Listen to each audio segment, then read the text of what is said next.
Hey guys, and welcome back for yet another upload. Thank you for joining me here on my channel where we do talk all things true crime. So if that's something that you're into, don't forget to hit the subscribe button. And if you don't mind, hit the bell icon to be alerted to all new content. If you enjoyed the podcast, please don't forget to like the video at the end. I want to make sure you guys fully enjoy it before, just clicking that like button. If you're a returning Titan, welcome on back. Thank you for joining me for yet another upload. I will be live tomorrow, just like we normally are. So make sure that your bell icon is alerted to that, so that way you can join. Let me go ahead and get this pulled up and we'll get right into it. So we are going to be covering the Moscow, Idaho Killings. This is the King Road Killings. It is an ABC podcast that we have been covering on this channel. This is part 3 of that podcast. I will have some, just like part 1 and part 2, I will have pictures that go with the podcast that way, since it's not a video. That way you guys have some visuals to kind of look at as you go along. So I'm going to go ahead and play this, and I will see you guys when it is over. Any tragic event, it's close to home for us. When you're dealing with students, we all have children. We all are dads, so we understand. That makes it a little harder. Yeah. Moscow Police Chief James Fry was leading the investigation into the most heinous crime his city had ever seen: the brutal murders of 4 University of Idaho students.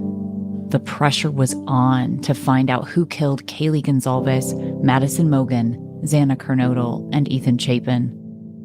In late November, just over 2 weeks after their deaths, Chief Fry sat down with me for his first network TV interview. It was emotional. You want a tissue? Yeah. Chief Fry has lived in Moscow most of his life. So have many of the other officers working this case. A lot of them also went to the University of Idaho. They love this town. They've raised their kids here. Chief Fry has college-age kids of his own. We love being the protectors. The community is who we are, and we are part of the community. But nearly 3 weeks after the murders, police hadn't identified a suspect. They seemed no closer to solving the case.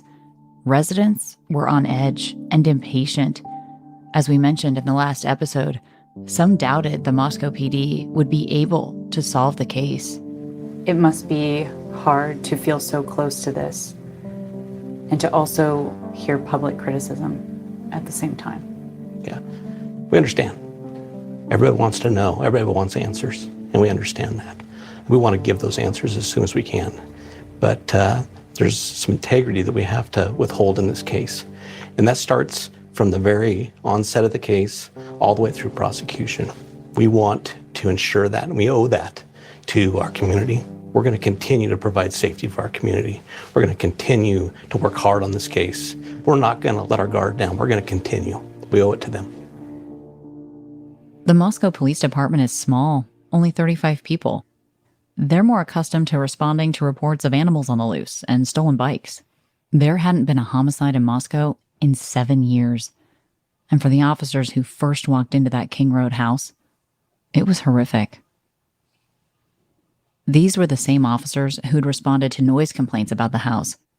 They'd talked to and interacted with these students before, and now they were investigating their murders. What you see sometimes shocks the conscience. And we're taking care of our officers. We brought in counselors, but we're going further than that. We took the counseling to the families as well, wives, kids, because we know that if we can build a strong family unit, that helps us serve our community even better. The one source of comfort Chief Fry could offer his officers, the victims' families, and the community of Moscow would be putting the person responsible for these deaths behind bars.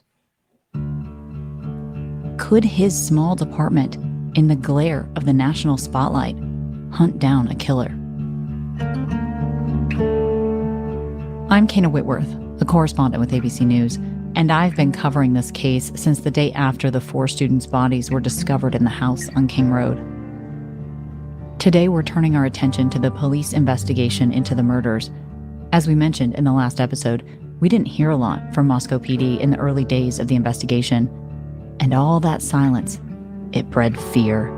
Fear that the killer was still out there and could hurt more people. And fear that law enforcement might not be up to the task of solving a big, high-profile case like this. But police did make an arrest 6 weeks after the murders, some 2,500 miles away from the crime scene. The suspect accused of brutally murdering 4 University of Idaho students in November, now back in Moscow to face charges, touching down. In this episode, we'll reconstruct how they did it. We'll talk through the evidence gathered from inside this popular home, now turned crime scene, to learn about the clues the killer left behind. And we'll follow police as they sift through thousands of crowdsourced tips and search through literal trash to identify their suspect. This is the King Road Killings, Episode 3, The Investigation.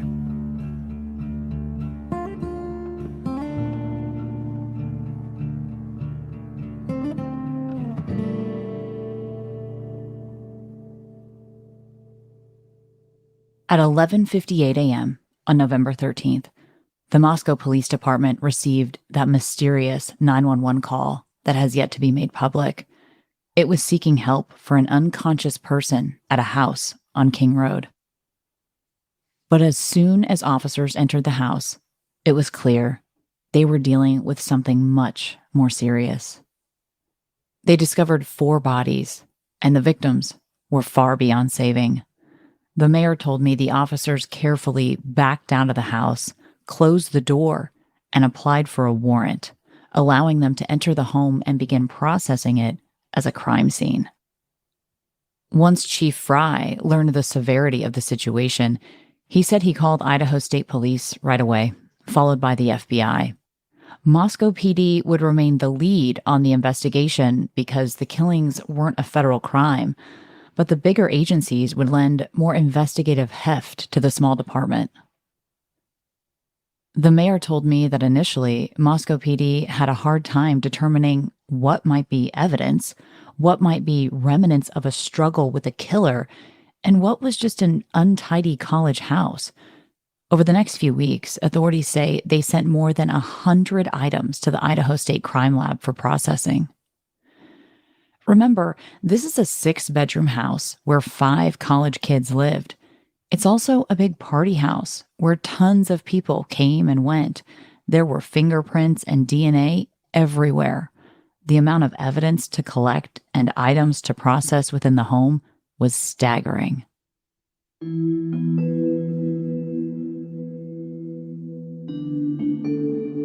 The layout of the house on the hill is really important to understanding the crime scene.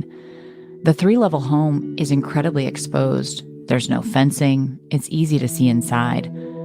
When you're looking at the front of the house, the main entryway is decorated with a golden wreath. The door unlocks with a keypad. You open that front door, and on either side of the entryway is a bedroom, one of which was occupied by a surviving roommate on the night of November 12th. The other was empty. You go up the stairs to the 2nd floor. This is where Xana Kernodle's bedroom was. Police found her body in her room, along with the body of her boyfriend, Ethan Chapin. Down the hall, on the other side of the 2nd floor, was the other surviving roommate's bedroom. Directly outside the roommate's door, according to court documents, officers discovered a shoe print, similar to a Vans skateboarding shoe, with that distinctive diamond-shaped sole pattern. There's also another entrance on this floor, a sliding glass door that opens up to a ground-level patio. When you continue up the stairs, you'll find 2 more bedrooms. These were Kaylee and Maddie's rooms. Kaylee's dad said the bodies of both women were found in Maddie's room, on Maddie's bed. On Thursday, the 17th of November, 4 days after the murders, the coroner, Kathy Mabbitt, released her report and talked with our local affiliate, KXLY. There's quite a bit of blood in the apartment, and, it's a pretty traumatic scene to find 4 dead college students in a residence. The coroner also released an additional statement. saying she believed the 4 students were likely asleep when they were first attacked with an edged weapon, and that some of them showed evidence of defensive wounds. 2 weeks after the murders, on November 28th, Steve Gonzalez told me that Kaylee and Maddie were cremated and that he was in possession of both girls' urns and death certificates. Steve learned from the death certificates that his daughter's injuries were far more significant than Maddie's. And that left him with a chilling question. Was Kaylee the killer's intended victim? He worried that the other students might simply have been collateral damage. Do you think that Kaylee specifically was targeted? It's a fear of mine. When you have something like this happen, the last thing you want to do is hurt the other family, and you don't want to have any kind of responsibility for those people to feel like they were just casualties. And that goes for their child. If one of their children was a target, I have no ill will whatsoever. There's only one real bad person. Steve wanted to put all of his energy into catching the person who was actually responsible for the loss of his daughter, and he was worried that police were missing some critical evidence. Authorities had been urging everybody with an outdoor camera to send in video from the night of the attacks. They made it a point of stating that anything, even something happening in the background, might be significant. But without clear direction as to exactly what they were seeking, they were flooded with tips from the community, hundreds of calls a day. Even with all those videos, Steve thought police might be missing footage of that night shot by students who might be hesitant to share their party photos or video that could get them in trouble for underage drinking or other illicit activities. Police officers' main job in that town is to keep people from drinking and driving and to go into parties and to calm that thing down. They give a lot of warnings out. And if I got a warning and I'm scared to get kicked out of school and I got a picture that I'm about to submit and there's a bong or some kind of paraphernalia in the background and I'm there and I've got a beer, do I want to send it to the officer that let me off the hook 2 weeks ago? Not if I don't have a way to make it anonymous. So I told him, at least come out and say that. You have one goal in mind, and none of this has to do with drinking or drug use. You guys got better things to look at. Yeah. You got way more pressure on you right now to worry about. Those things aren't going to be worried about for quite a while. Mm-hmm. Police took Steve's concerns to heart, and the next day, Idaho State Police spokesperson Aaron Snell did his best to let community members know their goal was to catch a killer, not bust students for partying. We want that video and that evidence. Our goal and our venture to get that is not to reprimand anybody or to really be concerned about the activities that were taking place. We're trying to gather evidence in a homicide. That's what we're focused on, not anything else at this point in time. But I think when you end it with at this point in time, I think even that could scare a student. What if there is a picture and there is something there, but it shows them doing something illegal? They don't want to turn that in. They don't want to face potential charges later. Well, then let's be definitive. We are not interested in that activity. We are interested in any potential evidence for the homicide. That is our goal, to gather that information. Weeks passed, and while police didn't name a suspect, they did tell the public who they thought wasn't involved. Their list of cleared suspects included the 2 surviving roommates, the male friend who was with Kaylee and Maddie in the Grub Truck live stream, and Kaylee's ex-boyfriend.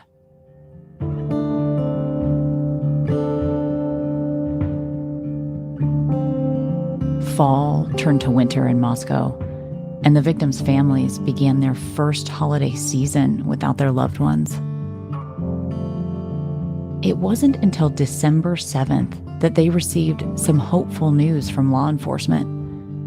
3.5 weeks after the murders, police finally had what appeared to be a promising lead. Moscow PD issued a bulletin that they were on the hunt for a very specific vehicle, a white Hyundai Elantra, made between 2011 and 2013. They hoped to learn if its occupant or occupants had any information in regards to the case. The police started communicating with everyone, putting the word out via press releases, interviews. We want footage. They gave us maps of all the areas. They were trying to pull any surveillance footage from people's cameras, doorbells, whatever they could find to get footage of this white Elantra. Lauren Patterson, the public radio reporter, remembers the community's excitement at a single concrete clue, something they could help search for.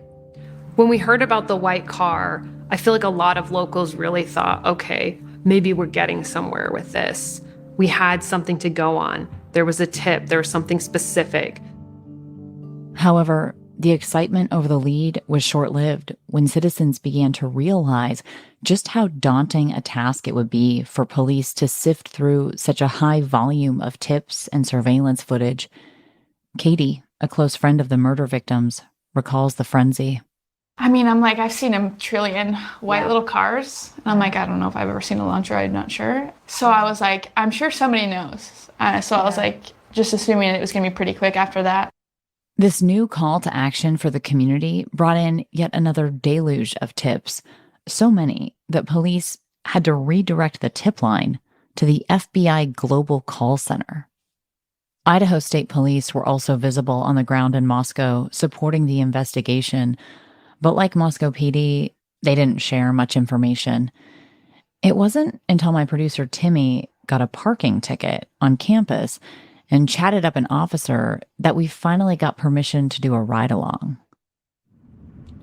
This town is, it's a little bit eerie here.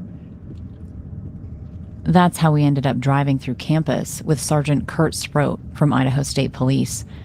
He was working on the investigation, and on this particular day, he was on campus doing patrols at the request of the University of Idaho. On the day of our ride-along in mid-December, a month after the murders, there was a huge snowstorm. As we drove, we watched the campus become absolutely covered by a blanket of thick, wet snow. So right now, we're driving sort of this road that kind of almost wraps around the outskirts of campus. Campus is on our left, fully secured, lights everywhere, cameras everywhere. Right to the right, this is Fraternity Row. And then right down here, so this is the hill, and then there's the murder scene, right there. Sergeant Sproat was based in Boise, 6 hours away. But like so many in the area, he felt the statewide pain of these murders. There were memorials for these students in Boise and other places in the region. Sergeant Sproat was glad to be patrolling the campus, proud to be protecting it. I know that, authorities have said they've received an influx in calls, really, from people that were on edge. Yeah, I spoke to someone who lives in the area yesterday. I had made a traffic stop over by his residence, and he wanted to make sure everything was okay, and there was no reason to be of concern. And it wasn't pertinent to the investigation, but it kind of just shows the mindset of community members and students around here with what happened. One of the questions I wanted to ask him is where he thought the killer was. Do you think that this person has left town, or do you think this person is assimilated and is in Moscow? Yeah, I'm not going to answer that one. Okay. But you do have an opinion? Yes. Okay.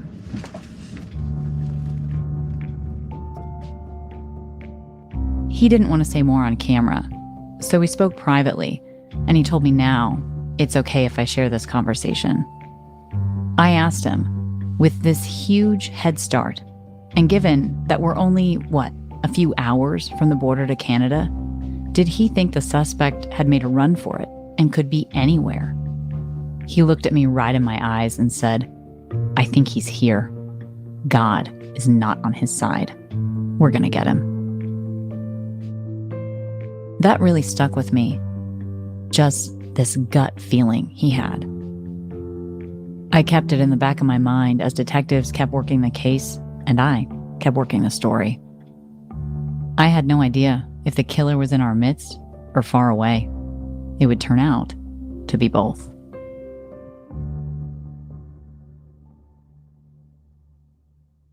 Hey, King Road Killings listeners. I'm Kana's colleague, Brad Milkey, and if moment you relish. On December 29th, around 4 in the afternoon, I was at the grocery store at home in California by myself, which, as a parent of 2 young kids, is a moment you relish. As I was checking out, I got a call from a law enforcement source who said, "You need to come back to Moscow." When I said, "I'll try to fly out first thing in the morning," they said, "If that's the best you can do." So, my producer Timmy and I boarded a plane that night to Spokane, Washington.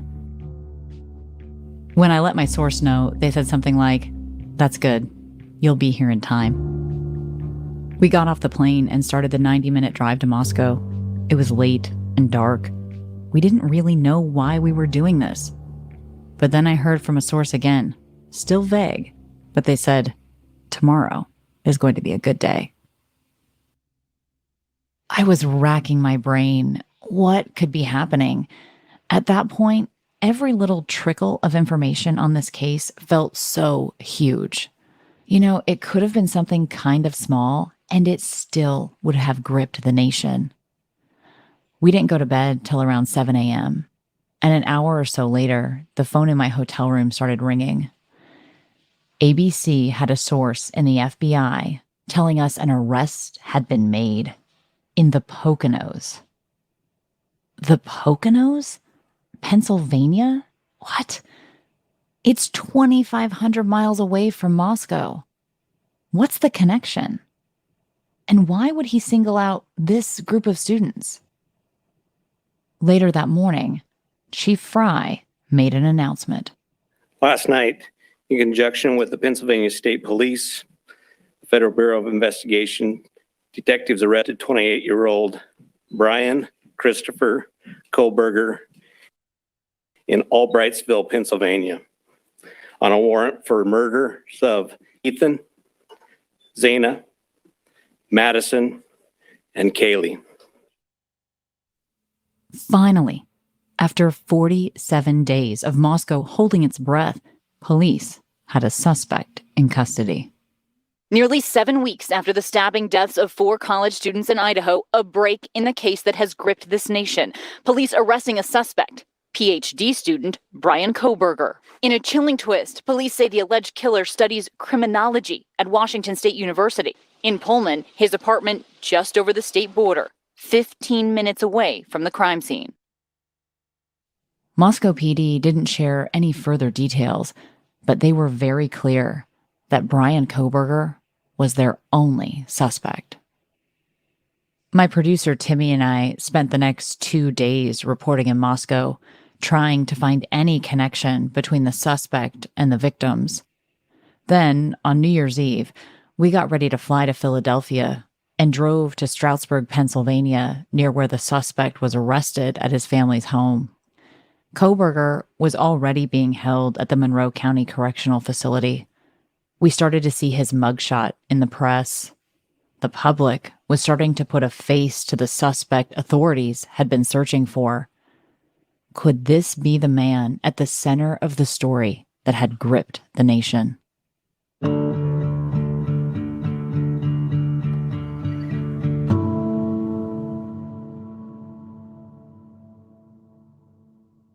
The next day, Brian Kohlberger's extradition hearing was scheduled at the Monroe County Courthouse. As I waited outside in the rain with the rest of the media, I took a minute to record some thoughts about the scene around me. It's Tuesday afternoon, January 3rd, and media has descended on the courthouse here. There's tents everywhere. There's more than 100 media credentialed to be in this extradition hearing for Brian Kohlberger today. They have already actually brought him into the courthouse. They brought him in the back, hours before his hearing. Officers have the streets blocked off. There's the sheriff's department out here as well, some of them with long guns, sort of patrolling the area, trying to keep everything safe and calm. A lot of anticipation to see Brian Kohlberger, to see his demeanor in court. We know he's going to waive this extradition hearing, according to his lawyer. And his lawyer says, look, this is going to take 15 minutes. It's going to be quick. Nobody seems to care. everybody wants in there, everybody wants to see it. There was so much media present, the hearing had to be moved to a larger room. Appropriately, for the drama of it all, the new venue felt less like a courtroom and more like a gorgeous old theater. A beautiful polished wood interior with dark purple drapes framing the judge's bench. Kohberger was dressed in a bulletproof vest specifically for his walk from the prison van into the courthouse. That would put him in plain view of the public, and authorities were concerned someone might try to harm him. The Kohberger family sat directly in front of me. His mother, Marianne, wore all black and sobbed all the way through the hearing. His sister, Melissa, sat next to her mother and tried to comfort her. Somehow, Melissa's dark eye makeup didn't smear through her own tears. Next to Melissa sat his other sister, Amanda, who looks just like him. At the end of the bench, Brian Kohberger's father, Michael, his face dissolving into tears even before the hearing began. Throughout the proceedings, Kohberger turned around to look at his family, giving them glances and nods. He waived his right to extradition, which meant he'd return to Moscow immediately to face charges. Some legal experts believe he may have waived his right to extradition as a tactical move. If he returned to Idaho right away, the state would need to be ready to prosecute him, whereas choosing to fight extradition would have stalled matters and given the prosecution extra time to prepare their case. Kohberger bent awkwardly to sign the document with his left hand. He was still in cuffs. As he was ushered out of the courtroom, he looked back at his seated family and, clear as day, mouthed the words, "I love you."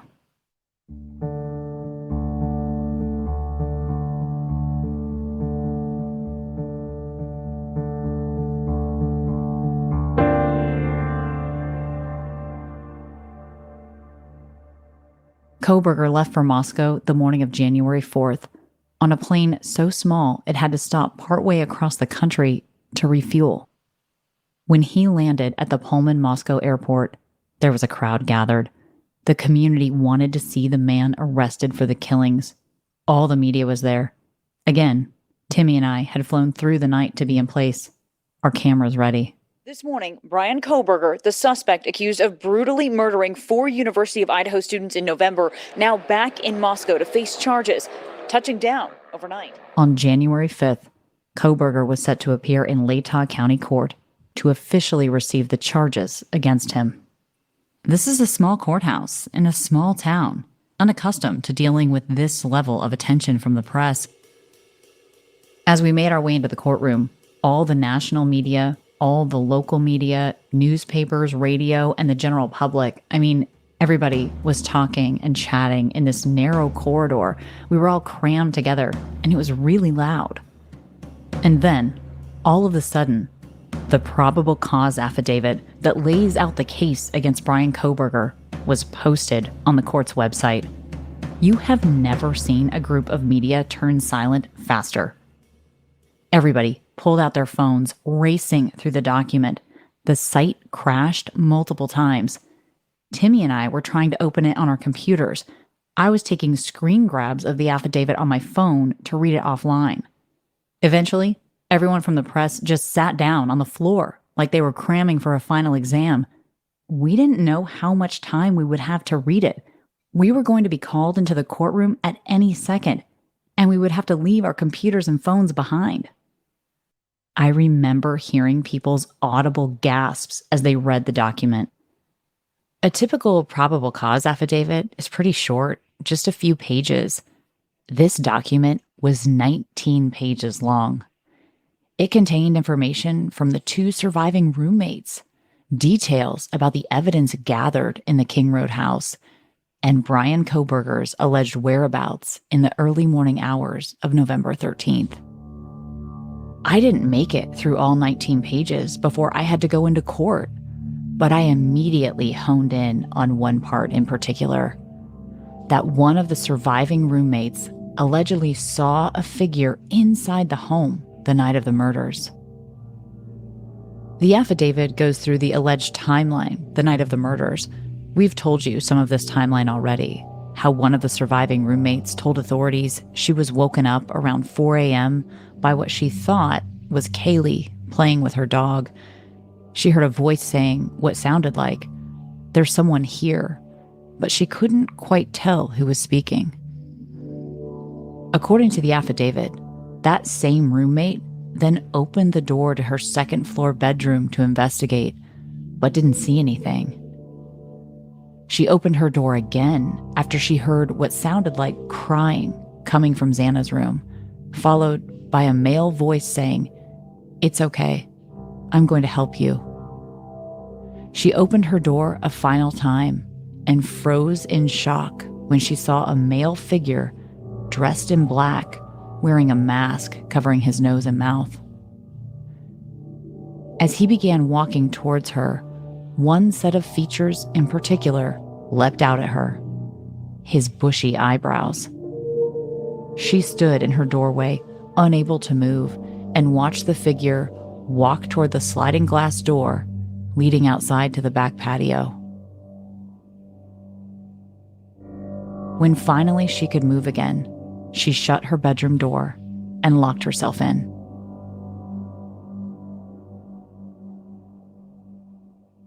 In addition to the roommate's story, we also learned that at 4:17 a.m., a neighbor's outdoor camera picked up distorted audio of what sounded like whimpering or maybe a voice, followed by a loud thud.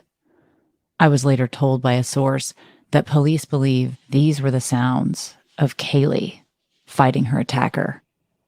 At the same time, a dog, possibly her dog Murphy, could be heard barking.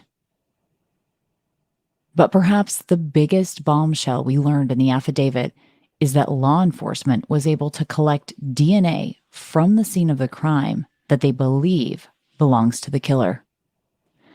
According to the affidavit, the Idaho State Crime Lab found DNA on the knife sheath they recovered from Maddie's bed next to her body. A law enforcement source told me later that saying the sheath was located on the bed next to Madison is a bit misleading, that it was discovered sort of underneath her, giving investigators an indication that the suspect might have lost sight of it during the attack. The sheath belonged to a military fighting knife described as a K-bar with a 7-inch blade. We talked with an expert in forensic sciences to better understand what's called touch DNA. Dr. Daniel Padini explains how easy it is to leave your DNA behind. The sample collected from the button of this knife sheath yielded a single source male DNA profile, meaning that it originated from a single individual. To confirm that they were the person that left their DNA on the knife sheath, they had to collect a sample directly from him or direct relatives. And this is where the investigation started to feel more like something out of a TV show. So what they did is they went through the trash of the family and were able to generate the DNA profile from objects that were collected from the trash. And the DNA profile was consistent from originating from the biological father of the DNA from the knife sheath. We learned from the Pennsylvania State Police that for 4 days before his arrest, the FBI had Kohberger under surveillance at his family home in the Poconos. According to the affidavit, on December 27th, law enforcement seized some household garbage the Kohberger family had left outside for collection. They obtained DNA from the trash that they could compare with the sample from the knife sheath. And they got a match, a familial match. Based on the results obtained in this case, we can say that there's a 99.9998% probability that the individual that left their DNA on the trash that was tested is the biological father of the individual that touched the button of the knife sheath. I was told by a source Kohberger's DNA was later taken in jail and found to be a match to the DNA found on the sheath. Again, this is huge.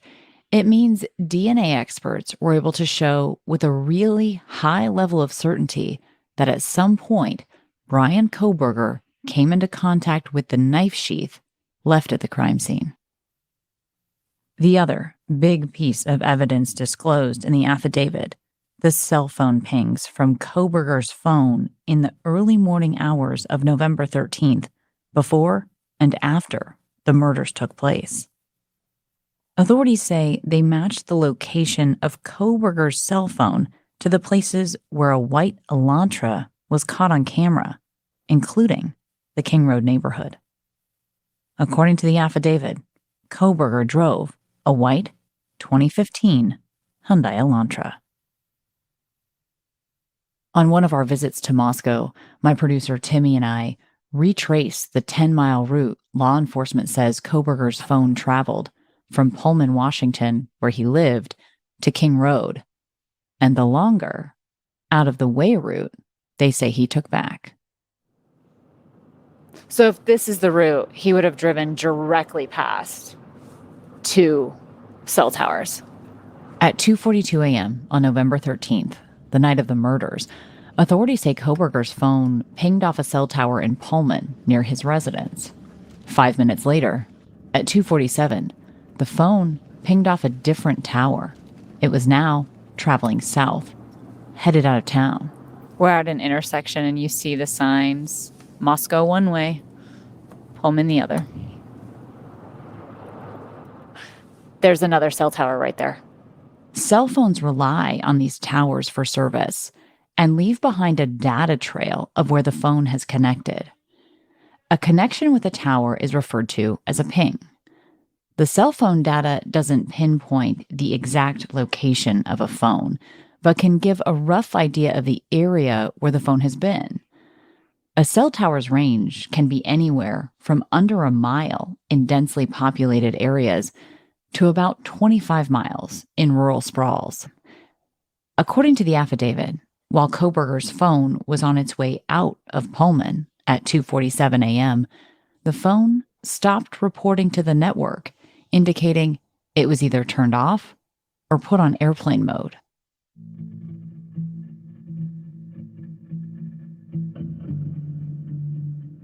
A half hour later, security cameras in Moscow picked up a white Elantra passing the house on King Road 3 times between 3:20 a.m. and 4:04 a.m. Authorities believe the murders took place between 4 and 4:25 a.m. The Elantra was then seen passing by the house a 4th and final time around 4:20 a.m., heading south out of town. The phone didn't report to the network again until 4:48 a.m., at which point it was on State Highway 95 south of Moscow. At 5:30 a.m., the morning of the murders, Koberger's phone traveled back to Pullman, toward his home. As we were driving, we immediately realized this is a really roundabout way to get from the crime scene back to Pullman. There's a much more direct route between the two towns that would take about 20 minutes. It took us roughly 50 minutes to get from the murder scene back to Brian Koberger's apartment following the cell phone pings mentioned in the affidavit of how authorities believe he returned home. So that's strange, and it's tough to know what to make of that route. And the fact that, according to authorities, Koberger's cell phone seems to turn off and on. The affidavit says the suspect's phone made one more trip back to Moscow the next morning, well after the murders. Between 9:12 and 9:21 a.m., Koberger's cell phone pinged off a tower that shares service with King Road. But the house would have still been quiet. No police or emergency medical services outside. No crowd of observers. No media reporting on the horrific crimes. Yet, it would still be 2.5 more hours before anyone would call 911. The house held a secret that authorities say only the killer knew. When I learned of his alleged final visit, I couldn't help but wonder, if police indeed had the right suspect in custody, what was he hoping to see when he went back? Had he hoped to see an active crime scene? Panic and mayhem?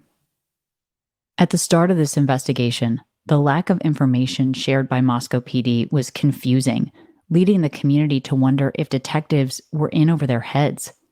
Lauren Patterson is the local public radio reporter who was so shocked when she went down to the police station the morning after the murders and learned police weren't answering any questions. Lauren says in hindsight, it makes more sense. A lot of times when the police are working a case like this, they're sometimes using the public information forms to throw people off, to make the suspect think that they're not onto him. They don't have anything. So it's sort of ironic that everyone thinks that the cops were a great big joke this whole time, when in reality, that can be a tactic. If you think and you're laughing to yourself that the local police force doesn't have a clue, maybe that's a chance for someone to slip up.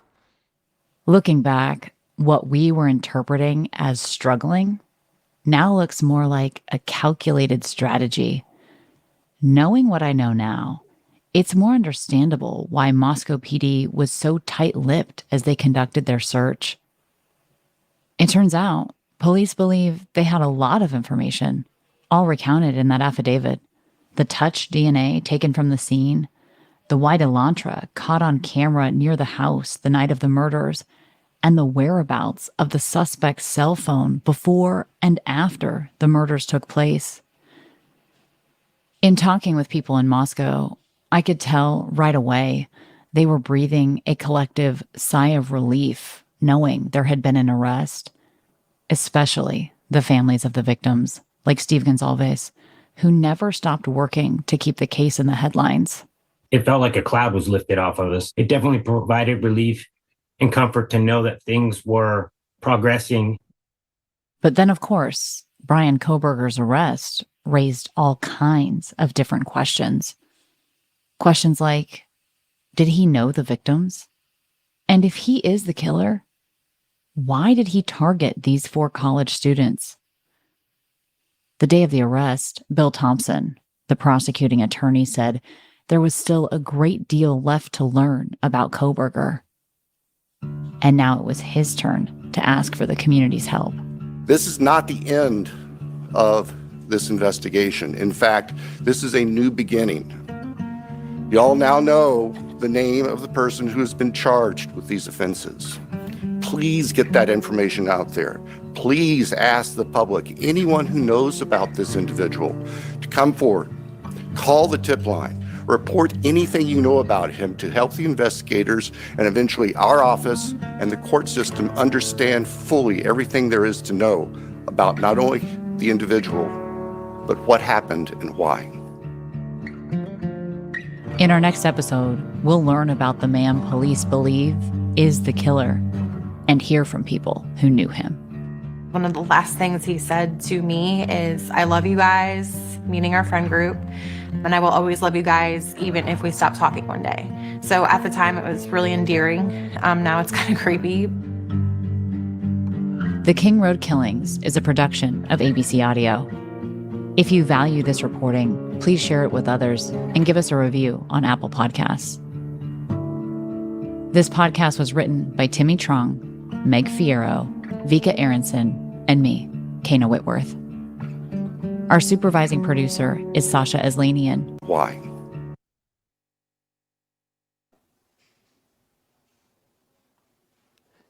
So let me know what you guys think of this podcast. It's a pretty good podcast, I think. Let me know what you think about the new DNA evidence on Brian Kohberger. There is new documents out now since this has been recorded, and they're saying there's a lack there of DNA on some of the items seized from Kohberger's car, house, and all of that. People are saying that there's no DNA, no blood, none of that found. Well, that's untrue because we all know that there was blood found in Kohberger's apartment. Whether that's a victim's or his is neither here or there. The defense is straight out lying when they say that there's no blood found in his house. So let me know what you guys think in the comment section below, and I will see you guys all in the next video. Bye, guys.